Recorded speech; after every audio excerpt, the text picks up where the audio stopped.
ॐ ईश्वरो गुरुरात्मेति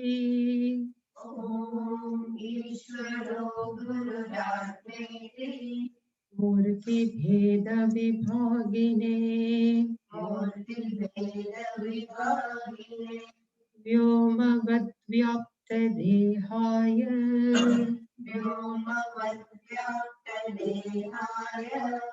दक्षिणामूर्तये नमः।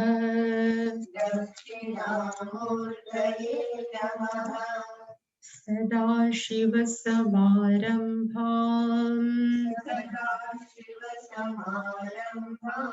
शङ्कराचार्यमध्यमाम्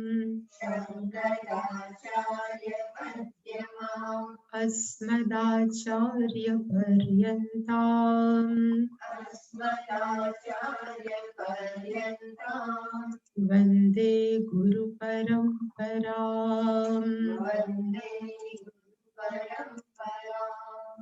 ॐ सहना भवतु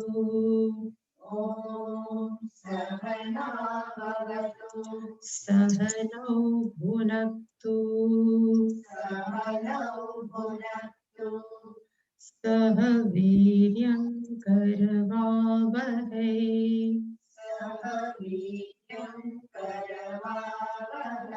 तेजस्विनावधीतमस्तु मा विद्विषावहै।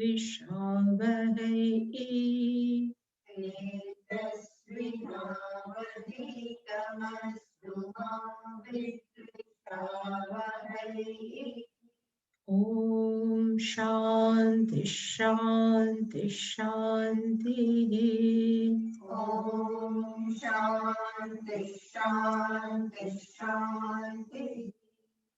ॐ पार्थाय प्रतिबोधितां भगवता नारायणेन स्वयं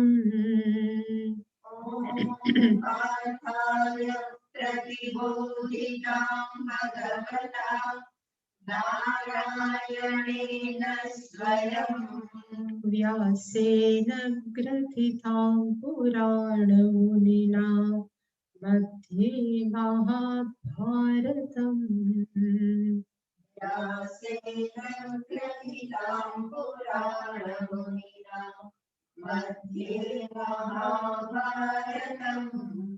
अद्वैतामृतवर्षिणीं भगवतीम् अष्टादशाध्यायिनीम्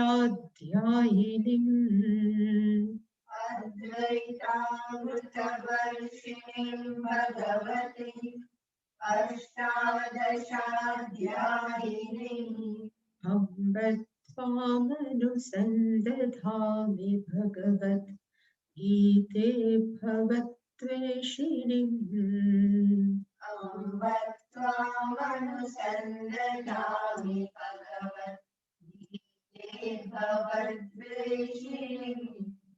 यं ब्रह्मा वरुणेन्द्ररुद्रमरुतस्तुन्वन्ति दिव्यैस्तवैः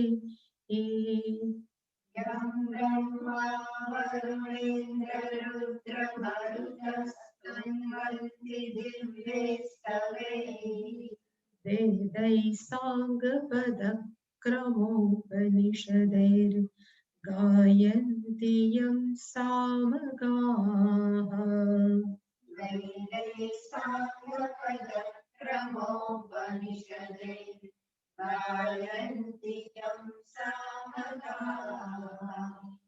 ध्यानावस्थिततद्गतेन मनसा पश्यन्ति यं योगिनः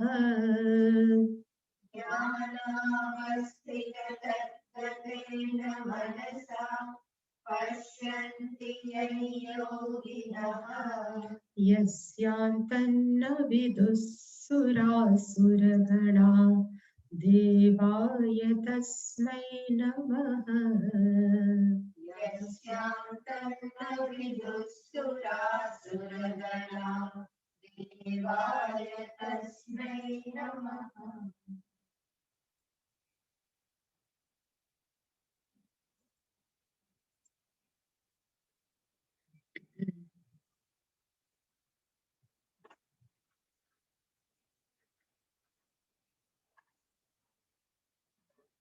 कर्मण्येवाधिकारस्ते कर्मण्येवाधिकारस्ते मा फलेषु कदाचन मा फलेषु कदाचन मा कर्मफलहेतुर्भूः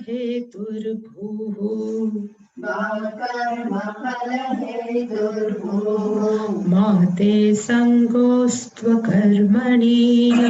मा ते सङ्गोऽस्त्वकर्मणि योगस्थः कुरु कर्माणि योगस्थं कुरु कर्माणि सङ्गं त्यक्त्वा धनञ्जय सङ्गं त्यक्त्वा धनञ्जय सिद्ध्यसिद्ध्यौ समो भूत्वा सिद्ध्यसिद्ध्यौ समो भूत्वा समत्वं योग उच्यते समत्वयोग उच्यते दूरेण ह्यवरं कर्म दूरेण ह्यवरं कर्म बुद्धियोगात् धनञ्जय बुद्धियोगात् धनञ्जय बुद्धौ शरणमन्विच्छ बुद्धौ शरणमन्विच्छ कृपणाः फलहेतवः कृपणाः फलहेतवः बुद्धियुक्तो जहातीह बुद्धियुक्तो जहातीह उभे सुकृतदुष्कृते उभे सुकृतदुष्कृते तस्मात् योगाय युज्यस्व तस्मात् योगाय युज्यस्व योगः कर्मसु कौशलम् योगः कर्मसु कौशलम् कर्मजं बुद्धियुक्ता हि कर्मजं बुद्धियुक्तानि फलं त्यक्त्वा मनीषिणः फलं त्यक्त्वा मनीषिणः जन्मबन्धविनिर्मुक्ताः जन्मबन्धविनिर्मुक्ताः पदं गच्छन्त्यनामयम् पदं गच्छन्त्यनामयम्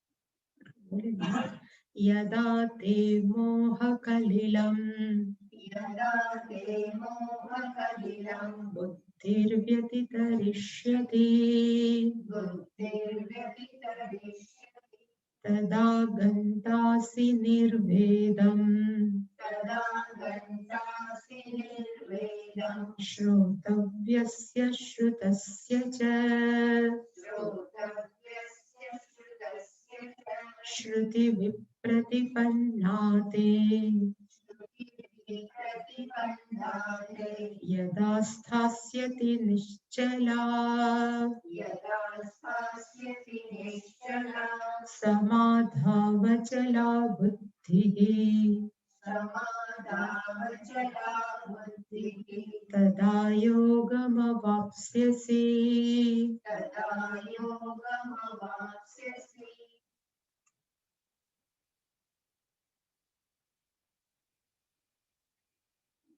47 47માં શ્લોકથી 50 શ્લોક સુધી 47, 48, 49 ને 50 કહી શકાય કે કર્મયોગ અને કર્મ કેવી રીતે આપણા પર ઇફેક્ટ કરે કે કર્મ ફળ કેવી રીતે ઇફેક્ટ કરે એ ભગવાને આ 4 શ્લોકની અંદર કીધું 47મો શ્લોક જે વેલ ફેમસ છે બહુ જાણીતો છે એમાં ભગવાને 4 વસ્તુ કીધી કે આપણી પસંદગી કર્મમાં છે ફળની પસંદગીમાં આપણે ક્યારે આપણે ફળની પસંદગી ન કરી શકીએ આપણે ક્યારે પણ આપણા કર્મ ફળનું હું કારણ છું એવું જાહેર કરવાની જરૂર નથી અને છેલ્લું ક્યારે પણ હવે આટલું બધું કર્મમાં પ્રોબ્લેમ છે તો મારે કર્મ કરવું જ નથી એવું પણ ન કરવું એવી 4 વસ્તુ 47મા શ્લોકમાં ભગવાને કીધી 48 એટલે કે 48મા શ્લોકમાં ભગવાને કીધું કે માણસોએ માં સંગોસ્થ અકર્મણી એટલે કે અકર્મણી તારે ન કરવી તો કેવી રીતે કર્મ કરવું એટલે ભગવાને 48માં કીધું કે કર્માણી કુરુ આપણે કર્મ કરવું પણ કેવી રીતે કર્મ યોગે તિષ્ઠતિ સન કર યોગસ્થનો અર્થ થાય કર્મ યોગમાં રહીને કર્મ કરવું અને સંગમ આ મને ફળ મળે એવું અટેચમેન્ટ છોડી દઈને સંગમ ત્યક્તવા અને માણસોનું મન કેવું હોવું જોઈએ તો કે જ્યારે કર્મયોગ કરતા હોય ત્યારે મનમાં આવે એમ કે હું કર્મયોગ કરું એટલે ચિત્ત શુદ્ધિ થાય, ચિત્ત શુદ્ધિ થશે એટલે મને જ્ઞાન યોગ પ્રાપ્ત થશે એવી સિદ્ધિ પણ મનમાં ન રાખવી, એટલે કે એવું પણ મને મળે એવું રાખ્યા વગર અને પ્લસ એનાથી ઊંધું મેં આટલો કર્મયોગ કર્યો છતાં પણ મને જ્ઞાન પ્રાપ્ત ન થયું એને કહેવાય અસિદ્ધિ, એટલે કે આવું રાખ્યા વગર માત્ર ઈશ્વર ઉપર પ્રેમ છે એવા ભાવથી જ, અને શંકરાચાર્ય અહીંયા ઇવન એમ પણ લખ્યું કે ઈશ્વર મારા ઉપર પ્રસન્ન થાય એવું ભાવ પણ નહીં, ઈશ્વર મેં તુષ્યતું એવો પણ ભાવ નહીં, માત્ર ઈશ્વરના પ્રેમ કરીએ છીએ એ ખાતર જ કર્મ કરીએ તો માણસનું મન કેવું થઈ જશે તો કે સમહ બુદ્ધવા મન છે એ સમાન થઈ જશે સુખ કે દુઃખ કે પ્રત્યેક દ્વંદ્વની અંદર, અને એને જ ભગવાને કીધું સમત્વ યોગ ઉચ્યતે, એનું નામ છે કર્મયોગની પહેલી વ્યાખ્યા કે આપણું મન સુખ કે દુઃખ વિષમ પરિસ્થિતિની અંદર સમાન રહી શકે એને એક કર્મયોગ કહી શકાય, કર્મયોગની એક વ્યાખ્યા. પછીનો શ્લોક 49ના શ્લોકની અંદર ભગવાને કમ્પેરિઝન કરી કે એક કર્મ છે એ કેવા છે તો કે કર્મ ફળને ધ્યાનમાં રાખીને જે કર્મ કરવામાં આવે એ કર્મ કરતા બુદ્ધિ યોગ કર્મયોગ વાળી બુદ્ધિથી જે કર્મ કરીએ છીએ એ કર્મ કેવા છે તો કે અત્યંત દૂર, એટલે કે કર્મ ફળને પ્રધાનતા આપીને કરવા વાળા કર્મ છે એ બુદ્ધિ કર્મયોગની બુદ્ધિ કરતા ફાર અવે અત્યંત દૂર છે, અને ભગવાન એટલે કીધું કે બુદ્ધો શરણમ અન્વિચ્છ, અહીંયા બુદ્ધમ શરણમ ગચ્છામિ લાગે એવું બુદ્ધો શરણમ અન્વિચ્છ એટલે એવું ભગવાન કહેવા નથી માંગતા, પણ બુદ્ધિ એટલે કેવી તો કે કર્મ યોગ વાળી બુદ્ધિને તું શરણ શોધ, એને તું શરણે જા, અને બીજા માણસો કેવા છે તો કે જે કૃપણ જે ખરેખર મનુષ્ય જન્મની કિંમત નથી સમજતા એ લોકો કેમાં ઇન્ટરેસ્ટેડ છે તો કે ફલહેતુ, એને કર્મ ફળમાં જે રસવાળા છે એ ભગવાનની દ્રષ્ટિએ બધા કેવા છે તો કે લોભી, એ પણ આપણે જોયું હતું. 50મો શ્લોક ભગવાને કીધું કે બુદ્ધિયુક્ત ઇહ જહાતિ, કર્મયોગની બુદ્ધિ વાળો માણસ જ્યાં પણ આવી આટલા શ્લોકની અંદર બુદ્ધિયુક્ત આવે એટલે કર્મયોગની બુદ્ધિ વાળો માણસ છે એ ઇહ જહાતિ અસ્મિન લોકે આ જગતની અંદર એ છોડી દે છે શું તો કે સુકૃત દુષ્કૃતે, એ પાપમાંથી પણ છૂટી જાય છે અને પુણ્યમાંથી પણ છૂટી જાય છે, એટલે શંકરાચાર્યજી આની અંદર એક સિક્વન્સ બતાવે જે આપણને ખબર જ છે કે કર્મયોગ સતત માણસ કરે એટલે કે સત્વ શુદ્ધિ ભવતી, સત્વ શુદ્ધિ એટલે કે આપણું ચિત્ત શુદ્ધ થાય, એ સત્વ શુદ્ધિમાંથી પછી એની એ જ સત્વ શુદ્ધિ અંતઃકરણની અંદર આત્મજ્ઞાનમ જમ એટલે કે આત્મજ્ઞાન છે એ સંભવતી, અને એકવાર આત્મજ્ઞાન પ્રાપ્ત થઈ જાય એટલે એ માણસ છે એ બંનેમાંથી છૂટી જાય, કારણ કે આત્મજ્ઞાન જ્યારે પ્રાપ્ત થાય ત્યારે એ જ્ઞાનની અંદર પુણ્ય પાપને પણ સ્થાન નથી, એટલે કે સહજ રીતે છૂટી જાય. આટલા ફાયદા કર્મયોગના છે, એટલે ભગવાને કીધું કે તારે તસ્માત યોગાય યુજ્યસ્વ, એટલે કે તારે એ કર્મયોગ સાથે જોડાઈ જવું જોઈએ, અને શંકરાચાર્યજી લખ્યું હતું કે અહીંયા કર્મયોગનો એક અર્થ છે સ્વધર્મ અનુતિષ્ઠન, તારે તારો સ્વધર્મ છે એ જ કરવો જોઈએ, અને જે સ્વધર્મ કેવી રીતે કરે છે તો કે ઈશ્વરાર્પણ બુદ્ધિ, એ વ્યક્તિ છે એને કહેવાય કે કર્મ કરવામાં એ વ્યક્તિ કેવી છે તો કે કુશળતા, અને ભગવાને કર્મ કરવાની કુશળતા એટલા માટે લખી જે આપણે ગઈકાલે જોયું હતું કે એક કર્મ છે મોટા ભાગના કર્મ છે એ આપણને બાંધે છે, હું કરતાપણાના ભાવથી કરીએ તો કર્મયોગ બાંધે છે, પણ એ જ કર્મ બધા જ કર્મ જો આપણે કર્મયોગની ભાવનાથી કરીએ અને હું પોતાનું કર્તૃત્વ અને ભોક્તૃત્વ પણ જતું કરું તો એ જ કર્મ છે આપણને શેમાં કામ લાગે તો કે જન્મમાંથી છૂટવા, એટલે કે એવો ભાવ છે કે હું કર્મ માત્ર કર્મયોગની ભાવનાથી કરું છું સાત્વિક કર્મ, એને શું કહેવાય તો કે કર્મ સુકુશળતા, આપણે ત્યાં સુધી જોયું હતું. અને આનું થોડુંક જોયું હતું. કર્મજમ બુદ્ધિયુક્તા હિ ફલં ત્યક્ત્વા મનીષિણઃ.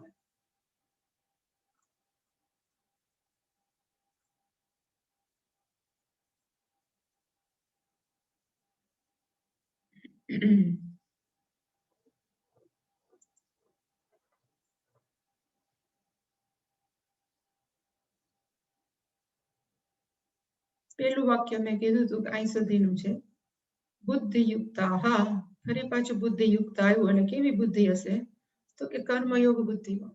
એટલે કે જેના મનમાં ખાતરી છે કે કર્મયોગ જ એક એવો તરાપો છે કે કર્મયોગ એવો એક વાંસળો છે જેનાથી આખે આખો સંસાર તરી જાય. એટલે કે એવી બુદ્ધિવાળા માણસો છે એ શું કરે છે? તો કે કર્મને કારણે જન્મતું કર્મફળ, કર્મજમ નો અર્થ થાય કર્મણા જાયતે. કર્મ કરવાથી ઉત્પન્ન થતું ફળ છે એને એનું એ શું કરે છે? તો કે છોડી દે છે, ત્યાગ કરે. ઇવન છોડવાની જરૂર નથી. એ મનમાં એમ જ વિચારે છે ને કાં તો બધી ભગવાનની પ્રસાદી છે એટલે એને જ કહેવાય છોડી દીધું. ભોગવવાનું તો છે જ, પણ હું ભોગવું છું એ ભોગતા પણ છૂટી જાય. અહીંયા ત્યક્તવા એટલે કે આપણે બધું ભોગવવું તો પડે જ, પણ અહીંયા ત્યક્તવા લખ્યું એનો અર્થ શું થાય? તો કે હું ભોગવું છું એ ભોક્તૃત્વ પણ જ્યારે છૂટી જાય છે ત્યારે ફરી પાછી એ બધી જ પ્રોસેસમાંથી, જેમ મેં કીધું કે સત્વ શુદ્ધિ થાય, સત્વ શુદ્ધિ પછી શ્રવણ મનન નિધિધ્યાસન થાય, શ્રવણ મનન નિધિધ્યાસન પછી સંપૂર્ણ મન સ્વીકારી લે કે હું જ સાક્ષાત સર્વવ્યાપક ચૈતન્ય તત્વ છું. ત્યારે એની બુદ્ધિ છે કેવી થઈ જાય? તો કે આત્મજ્ઞાન વાળી બુદ્ધિ. એનું નામ છે એક મનીષા. મનીષાનો અર્થ જે મનીષા પંચકની અંદર જે આવે છે કે મનીષાનો અર્થ થાય જેને આત્મજ્ઞાન છે એવી સમજણ વાળી બુદ્ધિ. જે પેલી સ્ટોરી હતી ને કે શંકરાચાર્યજી છે એ કાશીની બજારની અંદર ચાલ્યા જતા હતા અને ચાલતા ચાલતા એ નાવા જતા હતા, સ્નાન કરવા જતા હતા અને ચાલતા ચાલતા વચ્ચે ચાંડાલ આવ્યો અને ચાંડાલને શંકરાચાર્યજી નહીં જ કીધું હોય પણ એની ભેગાના કોઈ પણ સંન્યાસી એવું કીધું, ગચ્છ ગચ્છ તું આઘો જા, શંકરાચાર્યજી આવે છે, તું અભળાઈ જશે, એનું આમ થઈ જશે. એટલે જ્યારે એને ચાંડાલને કીધું ત્યારે ચાંડાલે એ સંન્યાસીને પૂછ્યું કે તમે કોને આઘું જવાનું કહો છો? ચૈતન્યમ, ચૈતન્ય તત્વથી ચૈતન્ય તત્વને જો જવાનું કહેતા હોય તો કે મેં તો સાંભળ્યું છે કે ચૈતન્ય તત્વ તો એક જ છે, અથવા અન્નમયાત અન્નમય. જો તમે એમ કહેતા હોય કે શરીરથી શરીર જુદું થાય તો બંને તો પંચભૂતના જ બનેલા છે, તો કે કોણ કોનાથી જુદું જાય? તમે કયો છો શું? એટલે જ્યારે આવું શંકરાચાર્યજી આના મોઢેથી વાક્ય સાંભળ્યું કે ચાંડાલ આવું બોલે છે એટલે એને પૂછ્યું કે તમે કોણ છો? એટલે એને કીધું પછી કે હું શંકર ભગવાન છું, પરીક્ષા કરવા આવ્યો હતો. અને પછી 5 શ્લોક શંકરાચાર્યજીએ બનાવ્યા. એમાં છેલ્લે એને કીધું છે ચાંડાલસ્તુ દ્વિજોસ્તુ ઇતિ એષા મનીષા મમ. જો આટલી આટલી સમજણ જે વ્યક્તિમાં હોય, પછી એ બ્રાહ્મણ હોય કે ચાંડાલ હોય, પણ એ બધા કેવા છે? તો કે આત્મજ્ઞાની છે. એટલે કે આત્મજ્ઞાનીને ત્યારે આપ્યું હતું નામ મનીષા.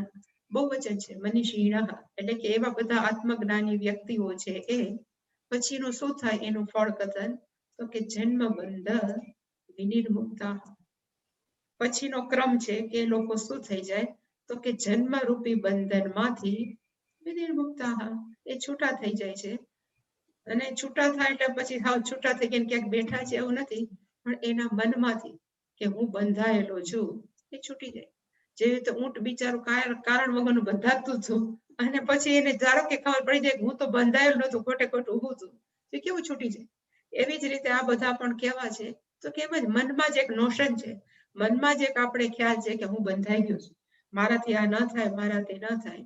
એ નોશનો થતા એ અજ્ઞાનતા. એ જ્યારે છૂટી જાય ત્યારે કેવા છે? તો કે મુક્ત જ છે. એટલે કે વિનિર્મુક્તા, હા એ લોકો છે અનામયમ પદમ ગચ્છન્તિ. આમય નો અર્થ થાય રોગ, અનામય નો અર્થ થાય કોઈ પણ રોગ વગરનું વૈષ્ણવ પદમ, સર્વવ્યાપક પદમ પ્રાપ્નોતિ, જાનાતિ. આત્મત્વેન જાનાતિ. જ્યારે પણ ગચ્છન્તિ નો આવે આ હું જ છું એવી એને ખબર પડે. શંકરાચાર્યજીએ અનામયમનો અર્થ લખ્યો છે કોઈ પણ ઉપદ્રવ વગરનું સ્થાન. આપણે અહીંયા બેઠા છીએ તો મનની અંદર જાત જાતના પૃથ્વીવાસીઓનો ઉપદ્રવ છે કે ઘરનું તકલીફ છે, મારી તકલીફ છે, ફિનાન્શિયલી તકલીફ છે, પછી શારીરિક તકલીફ છે, પરિવારજનોની તકલીફ છે, એ મનમાં જે થાય છે એને કહેવાય આમય, રોગવાળી બુદ્ધિ. પણ એ બધું છૂટી જાય કારણ કે હું એક જ છું. એટલે કે ત્યાં કેવું છે તો કે કોઈ પણ પ્રકારનો ઉપદ્રવ નથી. એ પદમ ગચ્છન્તિ, એ આ સ્થાનને પામે છે. વૈષ્ણવ પદમનો અર્થ થાય સ્થાન. શંકરાચાર્ય લખ્યું કેવું સ્થાન તો કે વૈષ્ણવ પદમ, વિષ્ણુ પદમ. અને વિષ્ણુ એટલે કેવા તો કે વ્યાપકાત વિષ્ણુ. ધારો કે કુચડીનું આકાશ, આ તો જસ્ટ મને વિચાર આવ્યો કે કુચડીના આકાશને એક ઇન્ફિયોરિટી કોમ્પ્લેક્સ જાગૃત થયું, લઘુતા ગ્રંથિ જાગૃત થઈ. અને કેવી લઘુતા ગ્રંથિ તો કે બોમ્બેનું આકાશ કેવું મજા કરે, કે અમેરિકાનું આકાશ છે કેવું મજા કરે, સ્વિટ્ઝરલેન્ડનું આકાશ છે કેવું મજા કરે. અહીંયા તમારે કુચડીમાં એને ગાય ભેંસ અને એને ઘેટા બકરા. એવી રીતે સપોઝ આ બિચારું આકાશ દુઃખી થતું હોય તો પછી એનું શું થાય? એટલે કોક આત્મજ્ઞાની બાજુમાંથી પસાર થતો હોય એ આકાશને એમ કે તું તો સર્વવ્યાપક છે. કારણ કે આકાશ તો સર્વવ્યાપક. જે અમેરિકામાં છે એ જ અહીંયા છે, કે જે પોરબંદરમાં છે એ અહીંયા છે, ઇવન જે સ્વિટ્ઝરલેન્ડમાં છે કે બીજી કોઈ પણ જગ્યાએ છે અહીંયા છે. કારણ કે તું કેવું છો, કોઈ ભેદ વગરનું. હવે એકવાર જો આકાશને આ સમજણ પડી જાય પછી એની અંદર કોઈ લઘુતા ગ્રંથિ જન્મે કે ન જન્મે. પછી એ કેવું થઈ જાય તો કે પહેલેથી જ આમ તો મુક્ત જ હતું, સર્વવ્યાપક જ હતું, પણ હવે ખબર પડી કે હું કેવું છું તો કે સર્વવ્યાપક. ઈ જે જાણવું એને કહેવાય પદમ ગચ્છન્તિ. એ કઈ જવાનું નથી પણ સમજવાનું છે. અને કેવું સમજવાનું તો કે હું જ સર્વવ્યાપક છું. શાસ્ત્રમાં કાયમ એ રીતે જ ઉલ્લેખ આવે ગચ્છન્તિ, આપનોતિ, પણ એ બધાનો અર્થ જાનાથી સમજી જાય છે. અને શંકરાચાર્યજી અમે એક સરસ લખ્યું છે કે કર્મજમ ફલમનો અર્થ શું થાય? આમ છે ને ફળ એટલે કર્મફળ, એનું આ વિશેષણ છે. ફળ કેવું? પણ કર્મથી ઉત્પન્ન થયેલું ફળ. કર્મજમ ફલમ એટલે કેવું કર્મજમ ફલમ હોઈ શકે? એટલે શંકરાચાર્યએ કીધું કે ઈષ્ટ અનિષ્ટ દેહ પ્રાપ્તિ. ગમતું દેહ પણ મળે, ક્યારેક ન ગમતું મળે. હવે બિચારા રાજા ભરત, એને જો ઓલા મૃગલાના બચ્ચામાં પ્રેમ થયો તો એને કઈ બીજું કઈ હરણનો જન્મ લેવાનો ગમતો ન હોય, પણ છતાં અનિષ્ટ દેહ પ્રાપ્તિ, છતાં ત્યાં પૂરું ન થયું. પછી જળ ભરત તરીકે પણ એને જન્મવું પડ્યું. એટલે કે કર્મનું ફળ કેવું છે? કર્મથી ઉત્પન્ન થયેલું ફળ તો કે એ આપણને ઈષ્ટ એટલે કે ગમતું, અનિષ્ટ એટલે કે ન ગમતું કોઈ પણ પ્રકારનું શરીર આપી શકે છે. કર્મજમ. અને કર્મજમનો અર્થ પણ શંકરાચાર્યજી લખ્યો કર્મભ્યઃ જાતમ, કર્મથી ઉત્પન્ન થતું, આપણા પોતાના જ કર્મથી, એમાંથી જે. અને એ માણસો કેવા છે તો કે બુદ્ધિયુક્તા. બુદ્ધિયુક્તાનો અર્થ શંકરાચાર્યજી લખ્યું સમત્વ બુદ્ધિયુક્તા. સમત્વમ યોગ ઉચ્યતે, યોગ કર્મસુ કૌશલ્ય. એવા બુદ્ધિવાળા માણસો છે એ શું કરે છે તો કે કર્મ ફલમ ત્યક્ત્વા. એ કર્મના ફળને શું કરે છે તો કે ફલમ ત્યક્ત્વા પરિત્યજ્ય. કોક એમ કે તું આટલું બધું કર્મ યોગ વાળું કરે છે કાર્ય, તો ભગવાન છે હવે નક્કી કર્યું છે કે તને સીએમ બનાવી દેશે. સપોઝ ધારો કે તને મુખ્યમંત્રી બનાવી દેશે, તો એવી સમત્વ બુદ્ધિ વાળાને મુખ્યમંત્રીની પોસ્ટમાં રસ હોય તો કે ન હોય. એટલે કે કોઈ પણ પ્રકારનું ફળ છે એને મનમાં ઈચ્છા જ ન હોય. એ કોઈ પણ કર્મ કરે છે કયા ભાવથી તો કે મારે કરવાનું છે. અનુતિષ્ઠાન એક પ્રકારની કહેવાય ને અનુષ્ઠાન છે, કે અનુષ્ઠાન હોય ને મોટા ભાગના હોય ને એ શોર્ટ પીરિયડ ઓફ ટાઈમમાં. કોઈક માણસો કે મેં 1008 વિષ્ણુ સહસ્ત્ર કરવાનું નક્કી કર્યું છે, 3 મહિનાની અંદર હું પૂરું કરીશ, એને અનુષ્ઠાન કહેવાય. એક અનુષ્ઠાન છે અને બીજું કયું છે? બીજું એક શબ્દ છે પુરશ્ચરણ. એક પુરશ્ચરણ શબ્દ છે અને એક અનુષ્ઠાન શબ્દ છે. બેની વચ્ચે ભેદ કેટલો તો કે અનુષ્ઠાન છે એમાં ટાઈમ લિમિટ હોય. આ ટાઈમની અંદર અને ખરેખર તો એક જ જગ્યાએ એક જ સમયે આટલા ટાઈમ સમયની અંદર હું જે પૂરું કરું એને કહેવાય અનુષ્ઠાન. પણ પુરશ્ચરણનો અર્થ થાય થોડુંક લાંબા જવું. લાંબા એટલે કરોડોની અંદર, કે લાખોની અંદર જપ છે એ હું કરીશ લાંબા ગાળાની અંદર 1 વર્ષ 1.5 વર્ષની અંદર, પણ એ પૂરું કરે તો એને કહેવાય પુરુષ ચરણ. પણ એમાં એક જગ્યા એક સમય એ મહત્વનું નથી. જ્યાં જાય કાંઈ 1 વર્ષમાં કદાચ ફરવું પણ પડે, જ્યાં પણ જાય ત્યાં નક્કી કરે મારે આટલા કરવા છે, જો કરે તો પુરુષ ચરણ. પણ એમાં હવે હું 100 કરું છું એવું નહીં, એમાં લાખોની સંખ્યામાં. હવે ધારો કે ગાયત્રીના જપ છે હું 24 લાખ કરે, કોઈ 24 કરોડ કરે, કોઈ પણ એ હંમેશા શબ્દો જેટલા હોય એના ગણ્યા હોય. ગાયત્રીના ટોટલ શબ્દ કેટલા તો કે 24, પછી એનું ગુણ્યા 10 કરીએ તો 240 જ થાય. તો 240 નું પુરુષ ચરણ ન થાય, એવી રીતે ગુણ્યા 1000 નું પુરુષ ચરણ ન થાય, પણ એની ગુણ્યા 10,000 છે કે લાખો છે એટલું હું કરીશ. પણ કદાચ 1.5 વર્ષ 2 વર્ષ કે ભલે ને આપણે 5 3 4 વર્ષ એવી રીતે જે કરે એને કહેવાય પુરુષ ચરણ. પણ જે વ્યક્તિ માટે આખું જીવન જ અનુષ્ઠાન થઈ, જે વ્યક્તિ માટે આખું જીવન અનુષ્ઠાનનો અર્થ થાય જે પણ કર્મ છે એ મારું કર્મયોગ રૂપી અનુષ્ઠાન છે. કોઈ પણ કર્મ, નાનું મોટું ઝીણું જાડું જે પણ હું કર્મ કરું એ કર્મ જ શું છે તો કે વ્યવસ્થિત રીતે સારી રીતે હું ઈશ્વરને અર્પણ કરું, એ જ મારું અનુષ્ઠાન છે. એને કહેવાય અનુતિષ્ઠાન. કારણ કે એક જગ્યાએ શંકરાચાર્યજી લખ્યું હતું કે કર્મયોગનો અર્થ થાય સ્વધર્મ અનુતિષ્ઠન, પોતાના ધર્મને સ્વધર્મને કે જવાબદારીને વ્યવસ્થિત રીતે બજાવી અને પાછું ભગવાનને અર્પણ કરવું. ખાલી જે આપણે જોયું હતું એમ પાત્ર ભજવીને કે રોલ ભજવીને એ બધું જ્યારે ઈશ્વરને અર્પણ કરવું ત્યારે એ લોકોનું શું થાય છે તો કે ફલમ ત્યક્ત્વા. આટલું બધું બોલવું છે બહુ સહેલું છે, પણ એ રીતે જીવવું અને આચરણમાં બતાવવું બહુ અઘરું છે. કારણ કે ઘણા બધા પ્રલોભનો આવી શકે, ઘણી બધી તકલીફો આવી શકે, કોઈ પણ વિષમ પરિસ્થિતિ આવે છતાં પણ એમાં કહેવાય ને ફર્મ રહેવું, એમાં અડગ રહેવું એ બહુ અઘરું છે. એટલે જ એને અનુષ્ઠાન કહેવાય. અને જો થઈ શકે તો એ બધા વ્યક્તિઓ કેવા છે તો કે બુદ્ધિયુક્ત.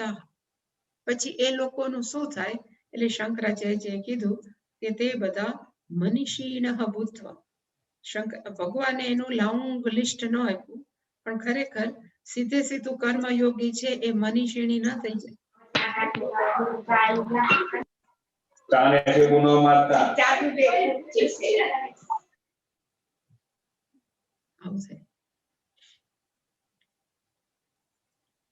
એટલે કે મનીષીને કે જ્ઞાનીનઃ કેમ થાય તો જે મેં કીધું એ કે સત્વ શુદ્ધિ થાય, સત્વ શુદ્ધિથી જ્ઞાન પ્રાપ્તિ થાય, જ્ઞાન પ્રાપ્તિ પછી સ્થિરા બુદ્ધિ થાય, એ સ્થિરા બુદ્ધિ છે એને કહેવાય મનીષીનઃ. એટલે શંકરાચાર્યજી લખ્યું કે જ્ઞાનીનઃ ભૂત્વા, એ આત્મજ્ઞાની બનીને આ બધા એનું શું થાય તો કે જન્મ બંધ વિનિર્મુક્તા. એ જન્મ અને બંધના જે સાંકળ છે, જે ચેઇન છે એમાંથી શું થઈ જાય તો કે છૂટી જાય. એટલે શંકરાચાર્યજી એ પણ લખ્યું કે જન્મ એવ બંધ, એટલે કહેવાય ને જન્મ બંધ વિનિર્મુક્તાને સમજાવે કે જેના માટે જન્મ છે એ જ શું છે તો કે બંધન છે. એનું નામ જ છે જન્મ બંધ. એ જન્મ બંધ માંથી જે છૂટી જાય છે. ક્યારે છૂટે છે? મર્યા પછી. અને શંકરાચાર્ય ચોખવટ કરી જીવંત એવ, જીવતા જે છૂટી જાય. કારણ કે ઓલા ઊંટને પોતાના પગમાંથી છૂટવા માટે એને કઈ મરવાની જરૂર નથી, એને ખાલી સમજણની જરૂર છે કે હું બાંધ્યું નહોતું. એવી જ રીતે આપણે બધા માનીએ તમને ખબર નથી માતાજી અમારી જવાબદારી કેટલી. માણસો હંમેશા કે કેટલું બધું અમારે કામ હોય, બહુ બંધાયેલા છે, સંસારમાં પડ્યા છીએ. કોણ બાંધે છે? આપણે આપણને બાંધીએ. પરિવાર વાળા કે છે તમે જાઓ અમે મજા છીએ, પણ આપણે આપણને બાંધીએ છીએ. એટલે કે એ જ બાંધે છે, પણ ખરેખર આપણે કેવા છીએ તો કે વિનિર્મુક્તા. અને ક્યારે તો કે જીવંત થયા, વાઇલ લિવિંગ ઓનલી, આપણે જીવીએ છીએ ત્યારે જ છૂટેલા છીએ. એવી વ્યક્તિને કહેવાય જન્મ બંધ વિનિર્મુક્તા. એનું નામ છે જીવન મુક્તા. એ લોકો જીવતા જ કેવા છે તો કે મુક્ત થઈ જાય. અને જે જીવન મુક્ત છે ને એ જ પછી વિદેહ મુક્તિ મળે. વિદેહ મુક્તિનો અર્થ થાય બીજી વાર જન્મ ન મળે. જેને જીવન મુક્તિ છે એ જ. અને આવા લોકો, આ તો એક સ્પષ્ટતા કરી દે, આ તો જરાક યાદ આવ્યું છે એટલે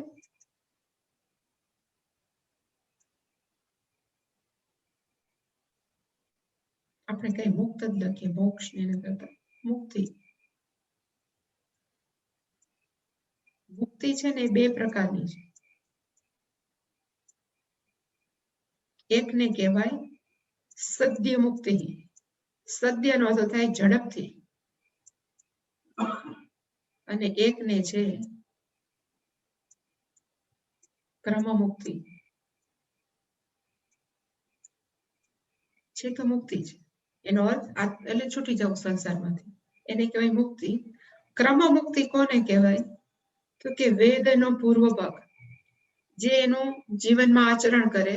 કે સપોઝ ત્રિણાચિકેત યજ્ઞ, 3 વખત નાચિકેત યજ્ઞ કરે, પ્લસ એની ઉપાસના જીવનભર કરે. કે કોઈ પણ અહંગ્રહ ઉપાસના, હું હિરણ્ય ગર્ભથી જુદો નથી, એવી ઉપાસના કરે. એટલે એ વ્યક્તિ છે આફ્ટર ડેથ, મર્યા પછી એ ક્યાં જાય? તો કે બ્રહ્મલોકમાં જાય. આ બધું બોલવું છે, 2 મિનિટમાં બોલવું છે, પણ આ બહુ અઘરું છે. માણસો એમ કે લે તો જતો બ્રહ્મલોકમાં જાય, પણ એકવાર આપણે સ્વર્ગમાં તો જઈને બતાવો એવું જીવન, એ કઈ સહેલું નથી. પણ સપોઝ એ લોકો બ્રહ્મલોકમાં ગયા પછી મોટા ભાગે માણસો ન જઈ શકે, અને જો એકવાર જાય તો ત્યાંથી એ પાછા સંસારમાં ન આવે.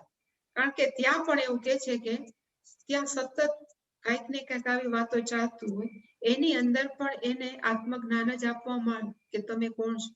એટલે જ્યારે એને ત્યાં જ્ઞાન આપવામાં આવે કે તું કોણ છો, એટલે ત્યાંથી એ કેવા થઈ જાય? તો કે મુક્ત થાય. બ્રહ્મલોકાત મુચ્યતે, એટલે કે લાંબા સમય સુધી હિરણ્ય ગર્ભના સ્થાનમાં રહે, બ્રહ્મલોકમાં રહે, અને ત્યાંથી પછી શું થાય? તો કે છૂટી જાય કાયમ માટે. વિદેહ મુક્તિ ત્યારે મળે. તો એવા પ્રકારની મુક્તિને શું કહેવાય? તો કે ક્રમ મુક્તિ. સ્ટેપ છે, ક્રમનો અર્થ સ્ટેપ વાઇઝ. પહેલા અહીંયા સારું જીવન જીવે, જીવીને પછી બ્રહ્મલોકમાં જાય, એ પહેલું સ્ટેપ. ત્યાં પછી જ્ઞાન પ્રાપ્ત કરે અને પછી છૂટે, એને કહેવાય ક્રમ મુક્તિ. સત્યનો અર્થ થાય ઇન્સ્ટન્ટ, જેમ કોફી મળે ને ઇન્સ્ટન્ટ કોફી, એવી રીતે સત્યનો અર્થ થાય અહીંયા કર્મયોગ વાળી લાઈફસ્ટાઈલ છે. આખું જીવન કર્મયોગ વાળું અનુષ્ઠાન કરે. એમ કરતા કરતા, એટલે કે કર્મયોગ ભગવાનની દયાથી જો સંપૂર્ણ ચિત્ત શુદ્ધિ થઈ હોય તો, આ બધું બોલવું છે એક વાક્ય, પણ ચિત્ત શુદ્ધિ ક્યારે થાય આપણને ખબર નથી. થઈ ગઈ છે એ આપણને ખબર નથી. કે કર્મયોગથી ચિત્ત શુદ્ધિ થાય. ચિત્ત શુદ્ધિ પછી જ્ઞાન પ્રાપ્તિ થાય, અને જ્ઞાન પ્રાપ્તિ પણ પાછી વ્યવસ્થિત થાય. અને અહીંયા જ કોક વ્યક્તિ જાણી લે કે હું કોણ છું, હું ચૈતન્ય તત્વ છું. જો અહીંયા જાણી જાય તો એ વ્યક્તિ while living only, અહીંયા જન્મથી જ કેવા થાય? તો કે છૂટી જાય. એટલે કે અહીંયા આત્મજ્ઞાન પ્રાપ્ત થાય, અને અહીંથી છૂટી જાય. તો એને નામ આપ્યું છે સદ્ય મુક્તિ, ઇન્સ્ટન્ટ મુક્તિ. પણ કર્મયોગની માટે, સત્વ શુદ્ધિ માટે સ્વામીજી અમને એવું કહેતા હતા, 1 જન્મ ઓછો પડે. ઇવન 1 જન્મ પણ આપણા મનને શુદ્ધ કરવામાં ઓછો પડે. કારણ કે આપણે એવું તો શક્ય જ નથી કે આપણે બધું ભૂસીને આપણે વાસણ ઉટકી નાખીને બધો મેલ કાઢી નાખ્યો. આપણને ખબર નથી આપણા મનની અંદર ખરેખર કાલુષ્ય કેટલું છે, કે અંદર મેલ કેટલો છે. આગલા જન્મનું જો ભાથું લઈને આવ્યા હોય, 50% આગલા જન્મમાં કરી નાખ્યું, તો આ જન્મમાં 50% જ બાકી. પણ આ જન્મમાં જ કોઈ શરૂઆત કરી તો પછી 10% ચિત્ત શુદ્ધિ થઈ કે 20% થઈ, તે આપણને ખબર નથી. એટલે 30% ચિત્ત શુદ્ધિ થઈ તો ભગવાન કે હજી જરાક એકાદ જન્મ લે, પછી વળી પાછી 30% થી ચાલુ થાય. તો પછી વળી પાછી જો આપણે બરાબર સિરિયસલી કરતા હોય ગંભીરતાથી, તો 100% ચિત્ત શુદ્ધિ થાય. પણ સૌથી વધારે વાર કેમાં લાગે છે? ચિત્ત શુદ્ધિમાં લાગે. જ્ઞાન પ્રાપ્તિમાં વાર જ નથી. એટલે એને કીધું કે એકવાર જો, એટલે ભલે સત્ય લખ્યું ઝડપથી થઈ જાય, પણ વાર ચિત્ત શુદ્ધિ થતા કેટલી લાગે, એ બધા જ પોતપોતાના વ્યક્તિગત આધાર છે. કોઈ વ્યક્તિની કેટલી ચિત્ત શુદ્ધિ આપણે ખબર નથી. એટલે કેટલાક માણસો આ ક્રમ મુક્તિની હાંસી ઉડાવે કે ત્યાં જવાનું, એકવાર કરી તો જો. એ કઈ સહેલું નથી, કે બ્રહ્મલોક જવું પણ સહેલું નથી, અને કર્મયોગ વાળું જીવન જીવવું પણ ચેલેન્જિંગ છે. એટલે કે પણ જેને મજા આવતી હોય એને મજા જ આવે છે. હંમેશા એક વાક્ય છે કે જો ડેસ્ટિનેશન ઇઝ ધ બેસ્ટ, એનો અર્થ થાય કે આપણું ગંતવ્ય સ્થાન જે આપણે નક્કી કર્યું જો ઉત્તમ હોય, તો પછી ત્યાં જઈને જ મજા કરવી એવું જરૂર નથી. યાત્રા પણ સુંદર જ હોય. કોક એમ કે મારે હિમાલય જવું છે, હિમાલય જઈને બસ ત્યાં હિમાલયને માણો છે, પણ અહીંથી આપણે ઉપડ્યા બસ હવે બીજી ક્યાંય હસવું જ નથી, જલસા નથી કરવા. હિમાલય જઈને કેવું તો નથી. આપણે રસ્તામાં બાય ટ્રેન જતા હોય તો એમાં પણ આપણે આનંદ લઈએ, પછી ઋષિકેશ પહોંચીએ, ઉપર જાય, એ બધા વાર લાગે. એ બધા રસ્તામાં પણ ગંભીર રહેવાની જરૂર નથી. એ કેવો છે રસ્તો પણ આનંદદાયક જ છે. એવી રીતે ડેસ્ટિનેશન આપણું ધ્યેય કયું છે તો ચિત્ત શુદ્ધિ. પછી ગંભીરતાથી મંડી પડવાની જરૂર નથી. આખું જીવન શેનું છે તો કે કર્મયોગ વાળું જીવન જીવો. આપણને ખબર નથી કઈ પ્રકારે કેવી ચિત્ત શુદ્ધિ થાય, તો whole journey will be beautiful. એટલે એમ કે છે તો આખી આપણી યાત્રા છે એ સુંદર થઈ જાય. કેવી યાત્રા તો કે કર્મયોગ વાળી યાત્રા. ખાલી મારે ચિત્ત શુદ્ધિ જ કરવી છે એવું કોઈ જરૂર નહીં. મારું જીવન કેવું છે તો કે ભગવાન માટે જીવું છું, જે થાય એમાં જ મજા છે. એટલે કે ક્ષણે ક્ષણે જીવું છું, ક્ષણે ક્ષણે કર્મ કરું છું, એ બધા જ કર્મ ઈશ્વરને આપું છું, તો મન મુક્ત જ છે. એમાં પણ કેવું છે કે આનંદ છે. એ આનંદ હું લઈ શકું તો હોલ લાઈફ ઇઝ બ્યુટીફુલ. આખું જીવન છે બ્યુટીફુલ થઈ જાય. પણ માણસો નક્કી કરી લે ગંભીરતાથી કર્મયોગ, તો એ કોઈ દિવસ મનમાં ટકે નહીં. એના કરતા બેટર કયું છે એન્જોય લાઈફ. માણસો એમ કે છે કે માણસોએ શું કરવાની જરૂર, કર્મયોગ વાળું જીવન જીવું, પ્રેમથી જીવો, આનંદથી જીવો. બસ હવે મારે આમ નથી થયું, આમ નથી થયું, એવું નથી. કરો મજા. આટલું વખતે આટલું થવું જ જોઈએ એવું જરૂરી નથી. ભગવાન છે વિલ ટેક કેર. ભગવાન છે આપણું ધ્યાન રાખશે, કારણ કે ભગવાનને ખબર છે કોણ કેટલો સિન્સિયર અને સિરિયસ છે. આપણે એમ કહીએ કે હું કર્મયોગ કરું છું, પણ કર્મયોગમાં આપણે 100% ભગવાનને સમર્પિત છીએ કે નહીં ખબર કોને પડે, એક ભગવાનને પડે. એટલે કે આપણે ભલે સમર્પિત કરતા હોય પણ ક્યાંક વળી થોડુંક સંસારનો છાંટ પડી ગઈ હોય તો ભગવાન કે કર વાંધો નહીં, થોડુંક પોતાની શુદ્ધ તો કરતો જ જઈશ. એટલે ખબર નથી કે ક્યારે આપણે જન્મ બંધવીને મુક્તા થશે. પણ એવું જરૂર નથી બસ હવે છૂટી જ જવું. એવું ગાંઠ બાંધવાની જરૂર નથી. ગાંઠ એક જ કે ઈશ્વરને પ્રાપ્ત કરવું. જેમ થાય એવી રીતે પ્રેમથી જીવન જીવવું છે તો જીવન સુંદર જ છે. માણસો દુઃખી શું કામ થાય તો ધાર્યું નથી થતું. એટલે જો આપણે પ્રેમથી જીવીએ, જે થાય જે આવે છે આરામથી જીવો, મોજથી જીવો. ઇવન વિષમ પરિસ્થિતિ આવે તો એનો સામનો કરો ભગવાનને ભેગા રાખીને, તો પછી ખબર પડે કે આપણે કેવી ચેલેન્જ સ્વીકારી અને કેવો આનંદ લીધો, તો ત્યારે આનંદ આવે. કે ખોટે ખોટું દુઃખી થયા વગર એન્જોય ધ લાઈફ. જે ભગવાને કીધું છે થવાનું જ છે. જો ભગવાન આટલું ગીતામાં કહેતા હોય કે અનામયમ પદમ ગચ્છન્તિ, તો નો ડાઉટ મળશે જ, પણ અત્યારે જ જોઈ છે, રાઈટ નાવ. એવું તો ન જ થાય. સ્વામી જેમ કહેતા હતા કે એક માણસે તપ કર્યું એટલે શંકર ભગવાન પ્રસન્ન થયા. શંકર ભગવાને કે તમે ગમે એમ કરો, તમે હું બહુ ગુસ્સાવાળો છું, તમારો ગુસ્સો કાઢી નાખો. હું બહુ ક્રોધ છું, મારો ક્રોધ કાઢો. ભગવાન કે ધીમે ધીમે જશે, હું આશીર્વાદ આપું. રાઈટ નાવ, અત્યારે મારો ગુસ્સો કાઢી નાખો. ભગવાને ધમકાવી દે. તો એવું ન થાય. It will take time. આ બધા વાત છે તો એને ટાઈમ લાગે જ. મારે આમ કરવું છે એટલે થશે, જે છે એ થશે જ. અને પછી છે જે જન્મ બંધ વિનિર્મુક્તા, એ લોકો શું પ્રાપ્ત કરશે તો કે પદમ. એટલે શંકરાચાર્ય લખ્યું વિષ્ણુ હો મોક્ષાખ્યમ પદમ. વિષ્ણુ, અને જ્યારે પણ વિષ્ણુ આવે એનો અર્થ થાય વ્યાપકત્વાત વિષ્ણુ. જે વ્યાપક છે એને શું કહેવાય તો કે વિષ્ણુ. અને સ્થાન કેવું છે સર્વ ઉપદ્રવ રહિત. કોઈ પણ પ્રકારના ઉપદ્રવ. અહીંયા છે જેલસી છે, ઈર્ષા છે, કામ છે, ક્રોધ છે, એ ઉપદ્રવ મનમાં રહ્યા જ કરે. ખતપત મનમાં ચાલુ જ હોય. ત્યાં એ સ્થાન કેવું છે સર્વવ્યાપક. કોઈ પણ ઉપદ્રવ નથી. અને કોક એમ પૂછે કે શા માટે નથી, અદ્વૈતા, ત્યાં કોઈ છે જ નહીં. બીજું હોય તો આપણે કમ્પેરિઝન કરવા જાય ને, નાનું મોટું છે કે પછી ઈર્ષા થાય. એકમેવ અદ્વિતીય, એક જ છે, અદ્વિતીય છે. કોની સાથે બાંધવું, કોઈ છે જ નહીં. એટલે એ હંમેશા કેવું છે તો કે સર્વ ઉપદ્રવ રહિત. અથવા શંકરાચાર્યજી આ શ્લોકનો એક બીજો અર્થ આપ્યો. આપણે એકવાર જોયું હતું, યાવાન અર્થ ઉદપાને સર્વત્ર સંપ્લુતોદકે તાવાન સર્વેષુ વેદેષુ બ્રાહ્મણસ્ય વિજાનત. કર્મણ્ય વાધિકારસ્તે પહેલાનો શ્લોક. એમાં હતું એક શબ્દ સર્વતઃ સંપ્લુતોક. એમાં હતું ને વીરડો હતો. વીરડામાં આપણે ઉનાળામાં પાણી ભરીએ, પણ જયારે આખું પાણીમય થઈ જાય ત્યારે કોઈ વીરડો ગોતવા ન છે. એવી રીતે અહીંયા શંકરાચાર્યજી કહેવા માંગે છે કે જ્યાં સુધી આપણને આત્મજ્ઞાન ન હોય ત્યારે દુનિયાના નાના નાના કર્મો પાછળ, એના ફળ પાછળ દોડી, કે હું આટલું કર્મ કરું તો મને આટલું સુખ મળે, આટલું કર્મ કરું છું. પણ એકવાર આત્મજ્ઞાન પ્રાપ્ત થાય, આત્મજ્ઞાન પ્રાપ્ત થાય કેના જેવું છે? તો કે સર્વત્ર સંપ્લુતો, આખું જગત જેમ પાણી પાણી થઈ જાય તો આખું હું જ ચૈતન્ય તત્વ છું. પછી કોઈ દોડે કે હવે મને વિષય સુખ આટલું જ હોય છે? એટલે કે કોઈ ન દોડે.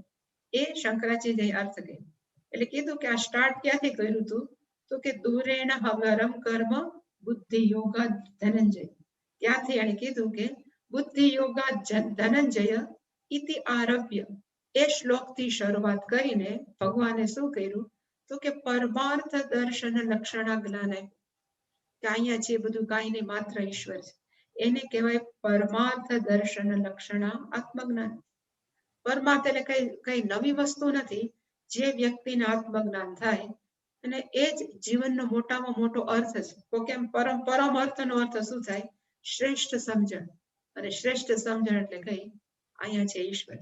એવું જયારે જ્ઞાન થાય ત્યારે એ કેવું હોય? એટલે શંકરાચાર્ય લખ્યું સર્વતઃ સંપ્લુત ઉદક સ્થાનીય. એ આત્મજ્ઞાન છે એ કેવું છે? જળમય આખું જે ગામ થઈ ગયું એવી રીતે આખું જગત કેવું થઈ ગયું? તો કે ચૈતન્યમય. હવે એ છે એ કેવી રીતે પ્રાપ્ત થયું? તો કે કર્મ યોગ જ સત્વ શુદ્ધિ જનિતા બુદ્ધિ. આ બધું આત્મજ્ઞાન પ્રાપ્ત થયું એની પાછળનું મૂળ કારણ કયું છે? તો કે તમે કર્મયોગ વાળું જીવન જીવો. એટલે કે કર્મયોગ જ, પાછું જ આવ્યું છે. કર્મયોગથી ઉત્પન્ન થયેલી શું ઉત્પન્ન થઈ? તો કે સત્વ શુદ્ધિ. આપણું ચિત્ત શુદ્ધિ થઈ. એ ચિત્ત શુદ્ધિની અંદર પાછું ઉત્પન્ન થયું. કઈ બુદ્ધિ ઉત્પન્ન થઈ? તો કે પરમાર્થ લક્ષણા બુદ્ધિ.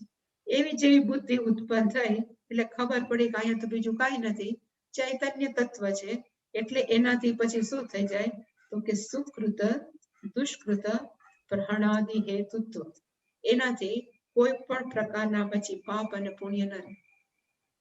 પાપ પુણ્યથી આ વ્યક્તિ કેવું થઈ જાય? છૂટું પડી જાય. પ્રહાણનો અર્થ થાય છૂટી જવું. પ્રજહાતિ એમાંથી પ્રહાણ એ બન્યું છે, છૂટી જાય. ઓકે, આવું કેમ થતું હશે? માણસને વિચાર તો આવે. એનું સિમ્પલ એક્ઝામ્પલ હું આપું કે આજે કાલે હું સપોઝ ઊંઘમાં આપણે સુઈ ગયા, ઊંઘમાં આપણને સપનું આવ્યું કે કોક વ્યક્તિને મેં બહુ મારી, સપનાની અંદર બહુ મારી, અને પછી પોલીસ આવ્યા. પોલીસે એમ કીધું કે હવે તમને જેલમાં નાખવા પડશે, કે આ વ્યક્તિને બહુ વાગ્યું છે. એટલે આપણે જેલમાં ગયા ને પછી એવું કોર્ટમાં જઈને જાહેર કર્યું કે હવે તમારે 10 વર્ષ જેલમાં રહેવું પડશે. અને આપણા મગજમાં કંઈક થવા માંડ્યું, હવે 10 વર્ષ કેમ કાઢશું? ત્યાં કોકે એમ કીધું ઉઠ. અને આપણે સપનામાંથી જાગ્યા તો આપણને શું થાય? હાઈશ, 10 વર્ષ નથી ભોગવવા. એવું જ આ સંસાર છે. સેમ એવો જ સંસાર છે. આપણે એવું માનીએ છીએ કે મને આટલી તકલીફ છે, આટલું પ્રાપ્ત કરવું છે, કાંઈ ખુશ મનમાં ચાલે છે કે આટલું કરવાનું છે. અને પછી આત્મજ્ઞાન થાય ત્યારે કે આ જગત જેવું છે જ નહીં. જાગીને જોઉં તો જગત દિશે નહીં. ખરેખર આખું જગત છે જ નહીં. અહીંયા છે ખરેખર કેવું છે? તો જેમ સ્વપ્ન અવસ્થા ખોટી છે એવી જાગ્રત અવસ્થા ખોટી. સ્વપ્ન અવસ્થાના પાપ પુણ્ય નથી, તો જાગ્રત અવસ્થા જ્યારે જ્ઞાન થાય ત્યારે પાપ પુણ્ય નથી. એટલે કે જેવું આત્મજ્ઞાન થાય એટલે કે સુકૃત દુષ્કૃત શું થાય? પ્રહાણ, એ છૂટી જાય. ખરેખર છે જ નહીં. આપણે એને આ મહત્વ આપ્યું છે. આત્મજ્ઞાનીને જ્યારે ખબર પડે કે જગત જ નથી, તો ક્યાં જીવત્વ, ક્યાં માણસો, ક્યાં જીવો? ખરેખર કાંઈ છે જ નહીં. ઇવન પાપ પુણ્ય જેવું નથી. એટલે માણસો કાયમ માટે કેવા થઈ ગયા? તો કે પાપ પુણ્યથી છૂટી. ક્યારે થયા? તો કે આ બધી પ્રોસેસમાંથી પસાર થયા પછી. ખાસ કરીને મહત્વની કઈ પ્રોસેસ છે? કર્મયોગ જ સત્વ શુદ્ધિ જનિતા બુદ્ધિ. મહત્વનું છે કર્મયોગ, બીજું કાંઈ મહત્વનું નથી. અને ઉપાસના જપ કરીએ એટલે એકાગ્રતા, બસ 2 કરીએ. બીજું બધું ભગવાન કે હું ધ્યાન રાખીશ, તું તારે જપ કર, તું તારે કર્મયોગ કરે.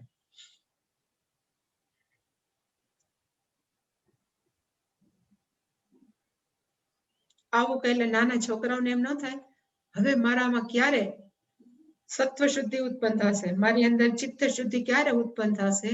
એવું કદાચ અર્જુનને થતું હોય તો એવું ધ્યાન રાખીને ભગવાન આ શ્લોક કીધો જ, એવું શંકરાચાર્યજી કહે છે. એટલે શંકરાચાર્યજી એના શરૂઆતના ભાષ્યમાં લખ્યું કદા બુદ્ધિ પ્રાપ્યતે, હું ક્યારે એવી બુદ્ધિ પ્રાપ્ત કરીશ, પણ કેવા પ્રકારની બુદ્ધિ? એટલે વળી પાછું લખ્યું યોગ અનુષ્ઠાન જનિત સત્વ શુદ્ધિ જા બુદ્ધિ. હું કર્મયોગનું જીવનભર શું કરીશ?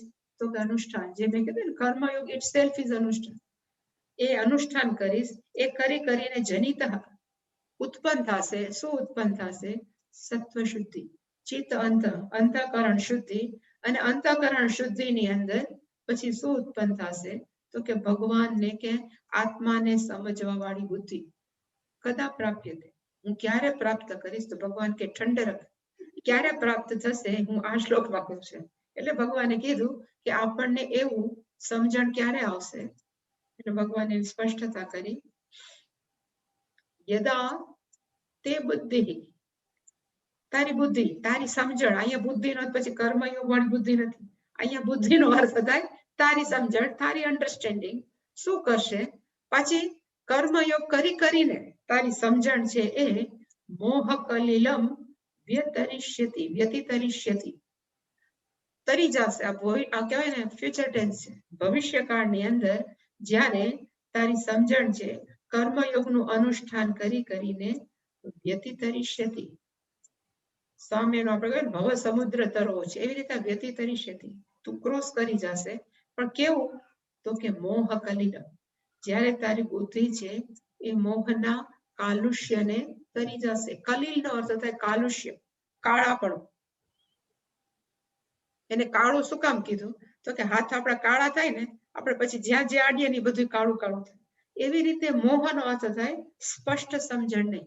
શું કરવું, શું ન કરવું, નિત્ય શું, અનિત્ય શું, ધર્મ શું, અધર્મ શું, એ આપણને ખબર ન હોય. આપણે જે ધર્મ માનતા હોય અધર્મ ત્યાં આડીએ તો કે આપણે કાળા થઈ ગયા. આપણે નિત્ય અને અનિત્ય, આ શરીર મારું નિત્ય છે એવું માનતા હોય અને આપણે શરીરને નિત્ય માનવા માંડ્યા તો એ પણ કેવું થયું? તો કે આપણું કાળું થઈ. કાળુંનો અર્થ સાચી સમજણ નહીં. એટલે કે જ્યારે તારી પોતાની બુદ્ધિ છે આવા મોહરૂપી કાલુષ્યને વ્યતિતરિષ્યતિ, જ્યારે ક્રોસ કરી જશે, પાર કરી જશે, ત્યારે તને શું પ્રાપ્ત થશે? તો કે નિર્વેદમ ગંધાસી, ત્યારે તું વૈરાગ્યને પ્રાપ્ત કરીશ. નિર્વેદનો અર્થ થાય વૈરાગ્ય. ગંધાસી ક્રિયાપદ છે, તું પ્રાપ્ત કરીશ.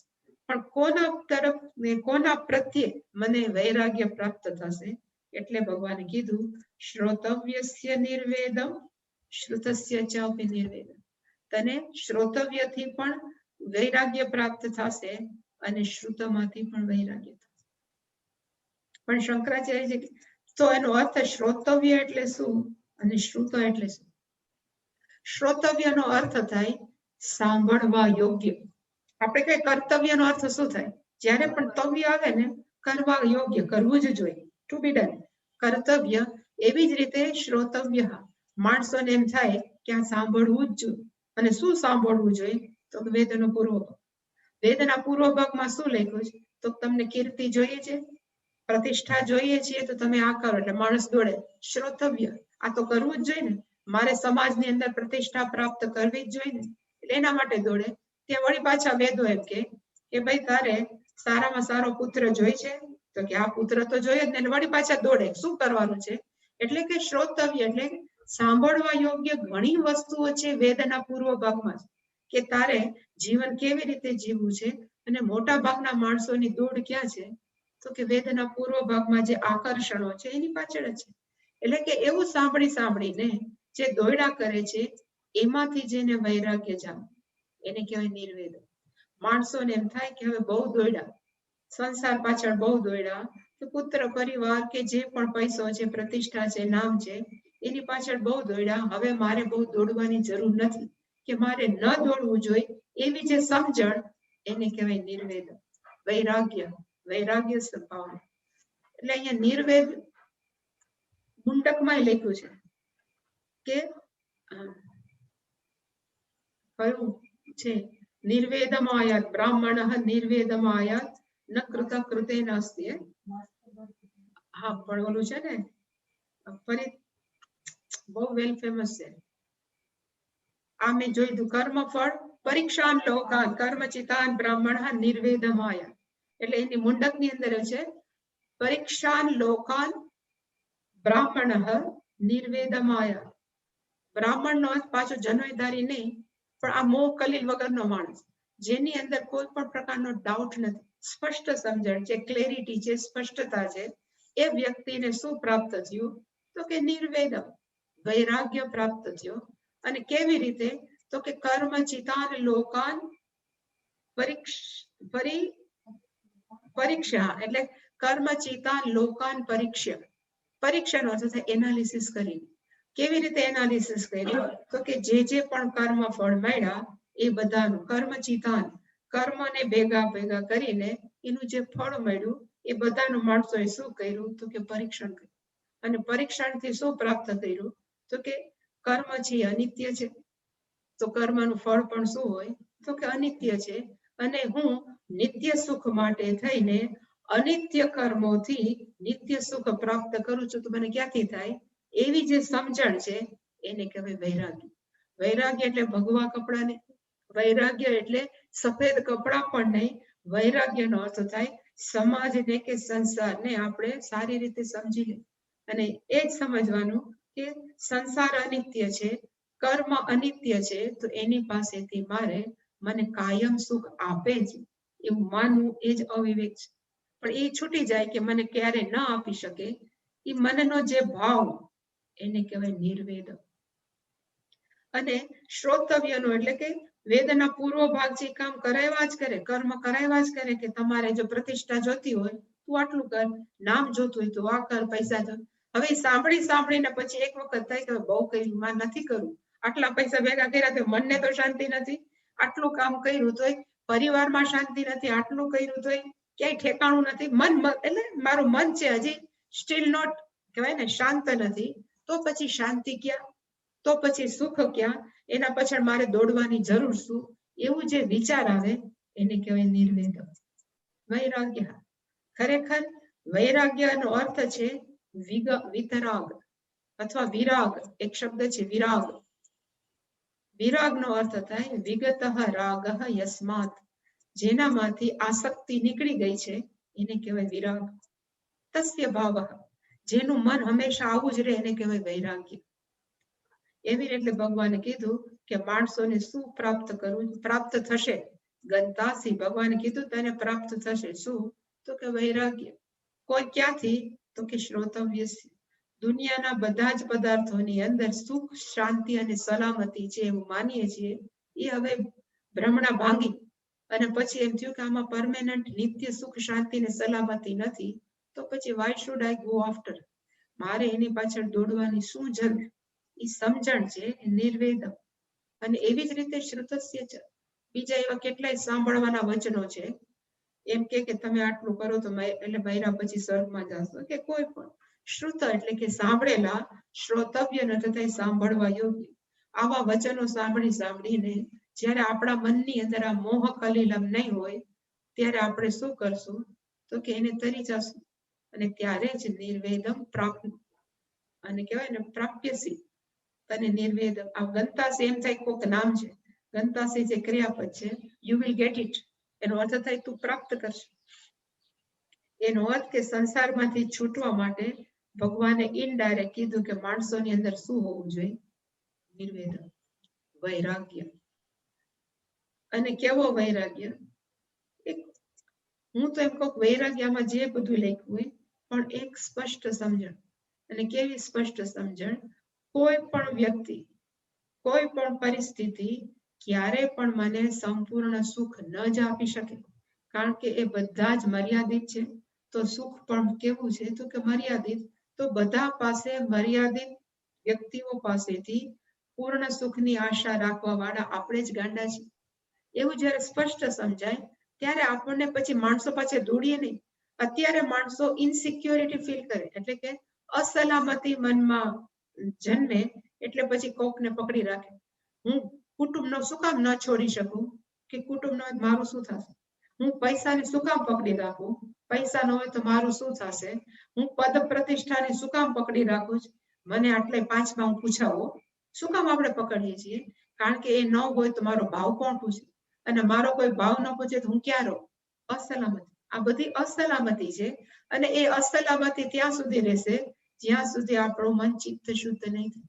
એટલે કીધું એકવાર અસલામતી જતી રહે તો મનની અંદર સહજ રીતે સુખ ઉત્પન્ન થશે. તો કે નિર્વેદ, બ્યુટીફુલ વર્ડ નિર્વેદ. માણસોના મનની અંદર, અને એ ઈશ્વર કૃપા હોય તો જ થાય, ભગવાન ઉપર પ્રેમ હોય તો જ થાય. માત્ર કર્મયોગ કર્યા કરે, નામ દીધા કરી એનાથી ન, કર્મયોગ ભેગું ભગવાન ઉપર પ્રેમ હોય તો જ આ થાય. એટલે મને હંમેશા આનું ગમે, સુરદાસજી એમ કે અબ મેં નાચ્યો બહુત ગોપાલ, હવે બહુ નાચી લીધું, ઇનફ મીન્સ ઇનફ, આપણે કહીએ અનલમ, હવે બહુ થઈ ગયું અલમ, મારે હવે બીજું કાંઈ નથી જોતું, જે થાય કર, પણ મારે હવે પાછું નથી જવું. એ જે સમજણ એને કહેવાય નિર્વેદ. It is rare. ખરેખર આ છે એ કેવી છે, પુણ્યશાળીને છે, બહુ ઓછાને આવે. It is very rare.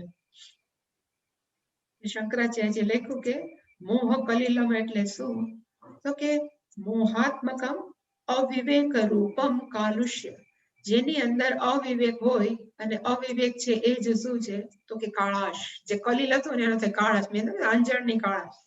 અને એ અવિવેક રૂપી જે કાળાશ છે એ શું કરે, તો કે આત્મ અનાત્મ વિવેકને કલુષિત કૃત્ય. એ આપણો આત્મા અનાત્મા વિવેકને કાળો કરી નાખે. આપણે કહીએ કે આ શરીર હું નથી, પણ શરીર છે તો ભગવાનને તો બજાય છે ને, ગમે એમ કરીને ક્યાંક તો ચોટાડે. એટલે કે અને આપણો આત્મા પાછો વિશ્વાસ કેવો થઈ જાય, તો કે ડગી જાય. એને કહેવાય કે આપણી બુદ્ધિ કેવી થઈ ગઈ, તો કે મોહ કલિષ કૃત્ય. એવું કરીને પછી વિષયમ પ્રતિ અંતઃકરણમ પ્રવર્તતે.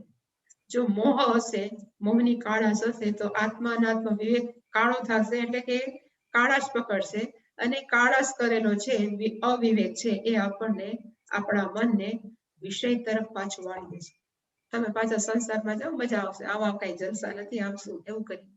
એટલે એવું જે કાળાશ છે, બુદ્ધિ વ્યતિતરિષ્ય, એમાંથી માણસ બહાર નીકળી જાય, ક્રોસ કરી નાખશે. એનો અર્થ શુદ્ધિ ભાવમ આપત્સ્યતે.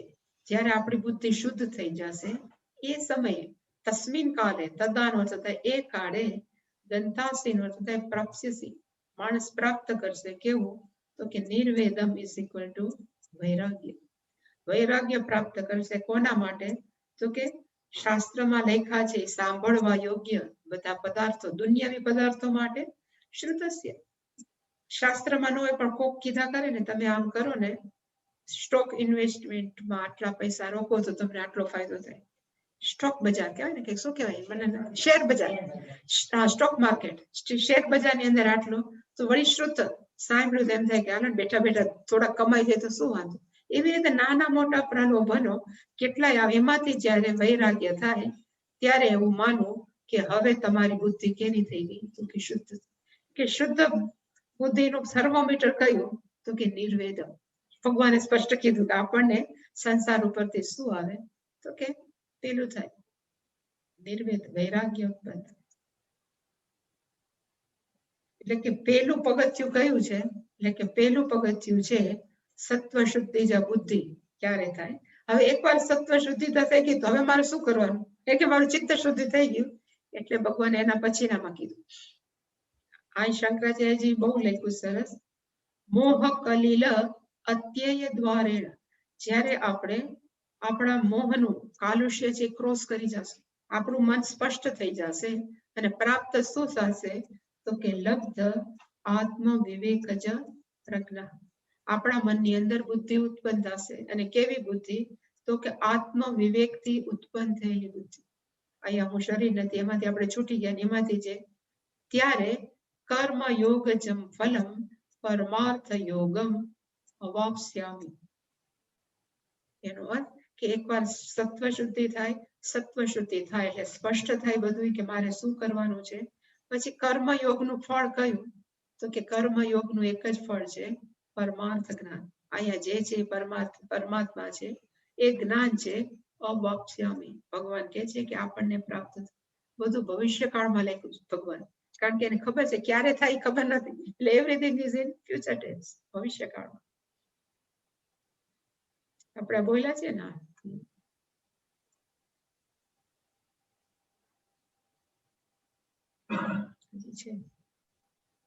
ભગવાને પાછી કીધું તે નય બુદ્ધિ, તે બુદ્ધિ. ભગવાન કે તારી બુદ્ધિ. અને પાછી કેવી બુદ્ધિ, તો કે કર્મયોગ કરી કરીને તારી બુદ્ધિ છે એ કેવી થઈ જશે. એના માટે એને પહેલા બુદ્ધિ માટે એક વિશેષણ વાપર્યું, શ્રુતિ વિપ્રતિપન્ના બુદ્ધિ. આપણી બુદ્ધિ છે ને એને કહેવાય, એક આપણે બધા કહેતા હતા ને ઝાડ હોય, ઝાડમાંથી એક ડાળીમાંથી બીજી ડાળી પછી આમ ફેલાતી જ જાય. એવી રીતે આપણી બુદ્ધિ કેવી થઈ ગઈ છે તો કે એના જેવી. એટલે કે એના જેવી કે સપોઝ આપણી બુદ્ધિ છે એમાં કોક આવીને એમ કે તું આટલું કામ કરીશ ને તો તને આટલા પૈસા મળશે. એટલે આપણે એ બાજુ ફાટીએ. પછી કોક કે ના ના ના એના કરતા છે ને આટલું કર ને તો તને આટલું. તે ત્રીજા આવે એટલે આપણને જાત જાતના પ્રલોભનો આપીને એમ કે આટલું કરવાથી. ને એ કોણ કે છે તો કે શ્રુતિ વિપ્રતિપન્ન. બધું શાસ્ત્રમાં જ લખ્યું છે કે ભાઈ તું આ કરતો તને આ મળે. તું આ આપણે શરૂઆતમાં જોયું હતું કે વેદનો પૂર્વ ભાગ છે સાધન સાધ્યથી જ ભરેલો છે. નાનામાં નાના નોકરથી લઈ બ્રહ્માજી સુધીનું પોસ્ટ કેમ મળવી એની બધી જ ડિટેલ છે એ વેદના પૂર્વ ભાગમાં છે. કોક એમ કે મારે ઉત્તમ નોકર જોઈએ છે તો શું વિધિ કરવાની એ પણ છે. અને મારે બ્રહ્માજી બનવું છે. એટલે કે નાનામાં નાની વસ્તુથી મોટામાં. હવે માણસો કઈ બધાય થોડા એવા છે કે મારે આત્મજ્ઞાન પ્રાપ્ત કરવું. મોટા ભાગના મનમાં તો આવું જોઈએ ને કે મારે આ કરવું.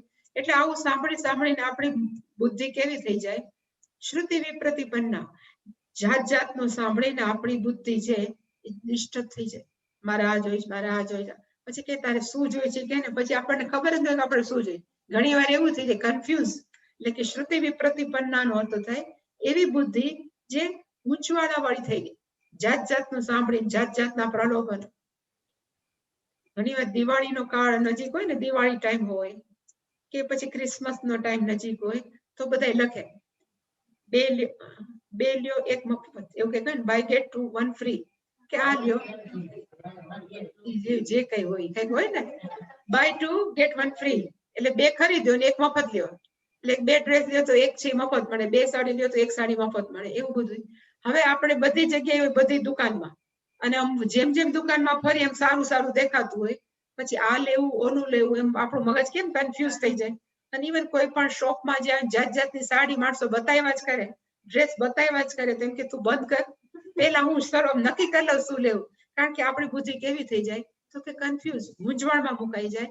એવી રીતે શ્રુતિ આપણો પર કહેવાય ને એટેક કર્યો. તું આ કરતો તને નોકર મળે, તું આ કરતા ના મળે, તું પુત્ર મળે, પતિ મળે, આવું જાત જાતનું. એટલે કે આપણી બુદ્ધિ કેવી થઈ ગઈ છે? શ્રુતિ વિપ્રતિપન્ન. કન્ફ્યુઝ કહેવાય. મારી દ્રષ્ટિએ વિપ્રતિપન્નાનો અર્થ થાય કન્ફ્યુઝ બુદ્ધિ, મૂંઝવણ વાળી બુદ્ધિ. શંકરાચાર્ય લખ્યું છે વિક્ષિપ્તા બુદ્ધિ. કન્ફ્યુઝ, ડિસ્ટર્બ થઈ જાય. એવી બુદ્ધિ છે જ્યારે નિશ્ચલા સ્થાસ્ય, જ્યારે નિશ્ચળ થઈ જાય. મારામાંથી કાંઈ નથી જોતું. નિશ્ચલા. નિશ્ચલાનો અર્થ શંકરાચાર્ય લખ્યું છે સ્થિરીભૂતા, કે દોડાદોડ ન કરે, શાંત થઈ જાય. અને પ્લસ એ બુદ્ધિ કેવી થાય તો અહીંયા એક બીજું લખ્યું વચલા નથી, અચલા છે. જ્યારે આપણી બુદ્ધિ છે સ્ટેડી, અચલ. અચલનો અર્થ એને લખ્યો છે વિકલ્પ વર્જિતા. મનની અંદર પછી એમને ઓલી સાડી લીધી હોત તો કેવું સારું હતું. માણસોને હંમેશા તકલીફ કેટલી હોય કે હું નથી, આજ મુજે સામે જ કહેતા હતા કે માણસો બહુ ખુશ થઈને સાડી લઈ આવે. જેટલા ભાવ મને ખબર નથી. સપોઝ સાડી લઈ આવી અને ખુશ થઈને એના ઘરવાળાને બતાવે કે આજે આટલું શોપિંગ કર્યું, આટલી સાડી લીધી, અને પૂછે કેટલાની લીધી તો આપણે એમ કે જેટલા હજારની કે જેટલી હોય. એ બધું આપણું શોપિંગ બતાવી દે. ત્યાં આપણા નેબર આવે કે પાડોશી આવે અને પાડોશી આપણા જેવું જ કઈ ખરીદી કરવા ગયા હતા અને એવું શોપિંગ લઈને બેન પણ આવે, બેનો લગભગ તો, એટલે આવીને આ બેનને બતાવે કે જો મેં આ શોપિંગ કર્યું છે. એટલે આપણે પછી એને પૂછીએ કેટલામાં કર્યું અને કેટલા પૈસા ખર્ચા. જો એ બેને આપણા કરતા ઓછા ખર્ચા હોય ને તો આપણે આપણી જેટલી ખરીદી કરી હોય એની મજા મારી જાય. કારણ કે આપણને કોઈક ઉલ્લું બનાવી ગયું, આપણને તો આમ ન થયું. એનો અર્થ આપણી બુદ્ધિ કેવી છે? ડિસ્ટર્બ. એને કહેવાય અચલાની બદલે ચલા બુદ્ધિ. પણ જેની બુદ્ધિ છે એ અચલા થઈ જાય. જે થાય ખરીદી કરવા જ ન જાય, થાય તો ભાઈ ખર્ચો થયો તો ઓલા નસીબ મળી ગયું, બીજું શું. એટલે કેવી રીતે અચલા નિશ્ચલા, જરાય ન હલે એવી.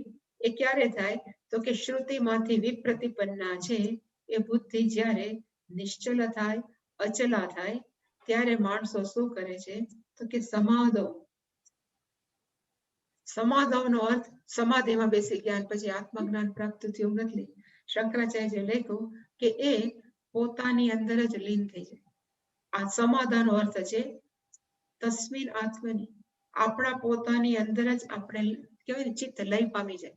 નહીતર વિક્ષિપ્ત મન હોય, ધ્યાનમાં બેઠા ને ઓલી સાડીની શોપ દેખાય તો ક્યાંથી થાય? કે આપણે ધ્યાનમાં બેઠા ને કોઈ પણ ખાવાના રેસ્ટોરન્ટમાં આપણું ધ્યાન છે તો બુદ્ધિ ક્યાંથી આપણી ધ્યાન કરી શકે? પણ અચલા બુદ્ધિ ક્યારે થાય? તો કે સમાધો.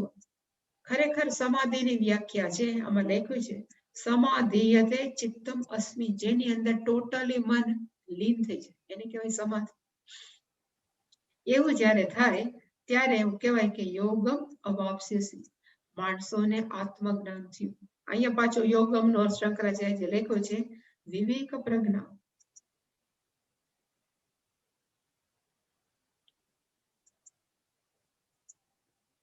માણસને શું પ્રાપ્ત થશે? તો કે વિવેક પ્રજ્ઞા નો અર્થ થાય આત્મજ્ઞાન, વિવેક પ્રજ્ઞા પ્રાપ્ત થશે. પણ એક બ્યુટીફુલ શબ્દ છે સમાધિ. સમાધિનો અર્થ સામાન્ય રીતે માણસો એમ કરે છે કે આંખ બંધ કરીએ, આંખ બંધ કરીને ટોટલી ઇન્વોલ્વ થઈ જાય. આપણે જે પણ જપ કરતા હોય એટલે માનસિક સમાધિ લાગી ગઈ, અને એ અત્યંત ઉચ્ચ કક્ષાની સ્થિતિ છે, નો ડાઉટ. પણ એવું જરૂરી નથી કે અમુક વ્યક્તિઓને સમાધિ લાગે. ખરેખર સમાધિ છે એ અત્યંત સામાન્ય વસ્તુ છે, જેની સાથે આપણે એક થઈ ગયા.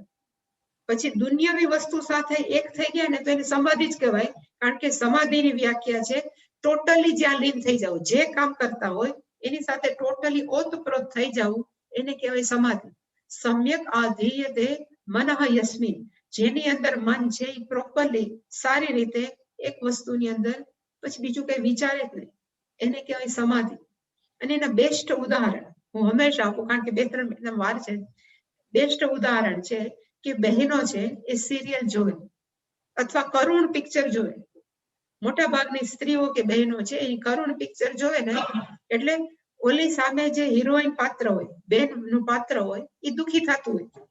પિક્ચર હોય કે સિરિયલ હોય, બધા સિરિયલ વધારે જોવે, પણ એની અંદર એ દુખી થતું હોય તો સામે બેઠા બેઠા અહીંયા આંસુડા પાડે. એ આંસુડા શું કામ પાડે? સામેનું પાત્ર દુખી થવા માટેના પૈસા લે છે. એને એટલે જ દુખી થાય છે કે એ જે સિરિયલ બનાવી કે જે પિક્ચર બનાવ્યું છે એના પૈસા લે છે.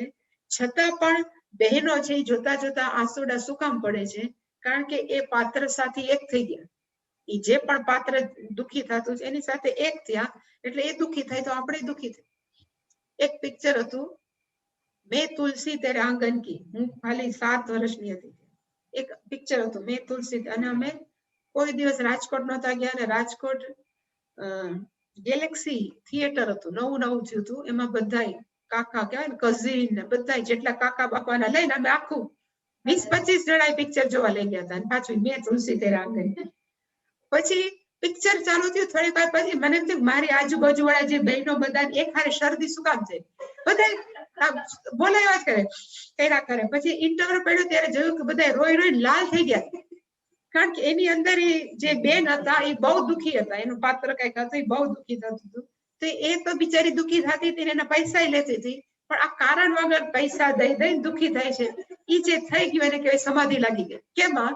તો કે જે હિરોઈન પાત્ર ભજવતું હતું એમાં સમાધિ તે મન યસ્મિન, એની અંદર બાળસોને શું થઈ ગયું? તો કે મન છે ને લય થઈ ગયું, એને કહેવાય સમાધિ.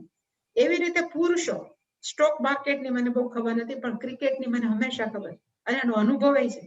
ક્રિકેટ રમાતું હોય, વન ડે મેચ છે, 20-20 જવા દો, એમાં બહુ મજા ન હોય, પણ વન ડે મેચ હોય, ભારત અને પાકિસ્તાન રમતું હોય. પાછું એમાં આપણે બીજો દાવ હોય, પાછો આપણો બીજો દાવ હોય. પાકિસ્તાને 260 રન કર્યા હોય, છેલ્લી 3 ઓવર બાકી હોય, આપણે 245-47 રન કરી લીધા હોય, 5 વિકેટ પડી હોય, અને ધોની રમતો હોય કે કપિલ દેવ કોઈ પણ રમતા હોય, અને એક બોલ ખાલી જાય ત્યાં ઓલા રન નથી કર્યો, ચીસું પાડતા હોય, અને સંપૂર્ણ આ બધા એમ કે હવે ક્યારે 4 મારશે કે ક્યારે 6 મારશે. એમાં ઘરવાળી આવીને પૂછે કે તમારે શું ખાવાનું છે? કોણ સાંભળે? શું કામ નથી સાંભળતા? એને સાંભળવું નથી એવું નથી. સમ્યક આધીયતે મન યસ્મિન, ક્યાં? તો કે ક્રિકેટ મેચ છે, એ જે રન કરતા હતા એમાં. એટલે કે સમાધિ છે એ કોઈ મિસ્ટિક વર્ડ નથી. એટલે મારું કેવું છે કે માણસો માને સમાધિ એક એક્સ્ટ્રા ઓર્ડિનરી એવી નથી. માણસો બધા સ્થિતિ પ્રાપ્ત કરે છે, પણ કેમાં? તો કે વિષયો. કેમાં? તો કે પિક્ચરમાં. પણ જે વ્યક્તિનું મન છે પરમાત્મા સાથે જો એક થઈ જાય તો એને સમાધિ છે. અને જે વ્યક્તિનું મન વિષયોમાં એક થાય તો એ સમાધિ છે. એટલે અહીંયા ભગવાન એમ કે છે કે સમાધો વચના, એટલે કે આ વ્યક્તિ કેવી છે તો કે જેની મન કેવું થઈ ગયું તો કે શ્રુતિ વિપ્રતિપન્ન હતું એમાંથી નિશ્ચલા થઈ બુદ્ધિ, એમાંથી પાછી અચલા થઈ.